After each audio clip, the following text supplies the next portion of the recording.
আমি সুকল্যাণ।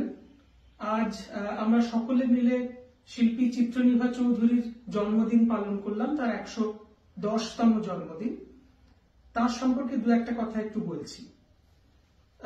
শিল্পী চিত্রনিভা চৌধুরী তার স্মৃতিকথায় বলেছেন যে শান্তিনিকেতনের স্মৃতিতেই তার ছবির ভান্ডার পূর্ণ হয়ে আছে। কথাটা একেবারেই সত্যি, কারণ তার জীবনব্যাপী শিল্প চর্চার মূলে ছিল শান্তিনিকেতন, এবং তার যে শিল্পচর্চা তার সঙ্গে শান্তিনিকেতনের যে শিল্পচর্চার যে প্রেক্ষাপট, এই দুই প্রেক্ষাপট মিলিয়ে আমি দু একটা কথা বলছি। চিত্রনিভা প্রথম শান্তিনিকেতনে আসেন শিল্প শিক্ষা করতে 1928 সালে। মনে রাখতে হবে যে সেটা শান্তিনিকেতন এবং বিশ্বভারতীর ইতিহাসে একটা উজ্জ্বল সময়। তখন তার কয়েক বছর আগে বিশ্বভারতী প্রতিষ্ঠিত হয়েছে। তখন রবীন্দ্রনাথ আছেন, আরো অনেক দিকপাল আছেন, বিশ্বের নানা দেশ থেকে জ্ঞানীগুণী মানুষরা আসছেন, এবং চিত্রনিভার সঙ্গে রবীন্দ্রনাথের একটা খুব গভীর স্নেহ এবং শ্রদ্ধার সম্পর্ক গড়ে উঠল।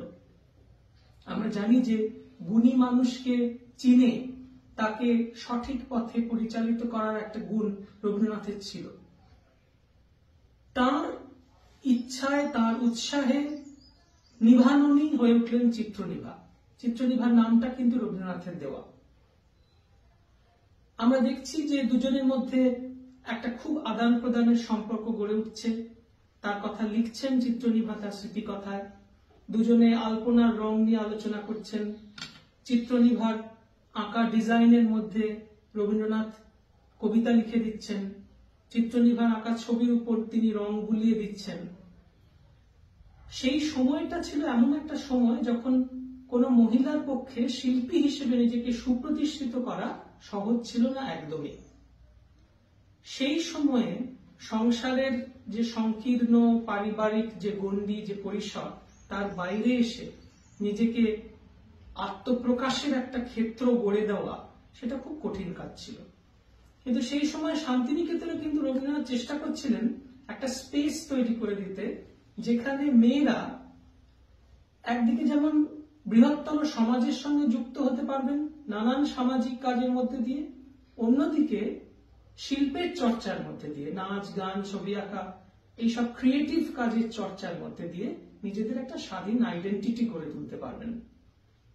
সুতরাং এখানে এসে চিত্রনিভা একটা ক্ষেত্র পেয়ে গেলেন, এবং রবীন্দ্রনাথের সান্নিধ্যে, নন্দলালের তত্ত্বাবধানে তার শিল্পী জীবন গড়ে উঠল। শান্তিনিকেতনের শিল্পচর্চার মূলে কতগুলো ভাবনা ছিল। সেই সময়কার যে পাশ্চাত্য সংস্কৃতি, তার অনুকরণ না করে মূলত প্রাচ্য এবং ভারতের যে শিল্পের ঐতিহ্য, তার উপর ভিত্তি করে একটা স্বাধীন আধুনিক শিল্পবোধ গড়ে তোলার চেষ্টা করছিলেন নন্দলাল এবং তার অনুগামীরা। সেটা একদিকে যেমন ভারতীয়, অন্যদিকে তেমনি আধুনিক। বিশ্বের অন্যান্য দেশ থেকেও সেই শিল্প অনেক কিছু নেয়। এই ধারার মধ্যে বেড়ে উঠলেন চিত্রনিভা। এবং আমরা জানি যে কিভাবে শান্তিনিকেতনের শিল্পীরা জনজীবনের ছবি আঁকছেন, গ্রামের জীবনের ছবি আঁকছেন, প্রকৃতির সঙ্গে একটা সম্পর্ক গড়ে তুলছেন। এই সবই, এই যে ভাবনাগুলো, তার প্রকাশ আমরা দেখি চিত্রনিভার আঁকা গ্রামের ছবি, শান্তিনিকেতনের ছবি, যে ফুলের যে স্টাডিগুলো, তার মধ্যে দিয়ে।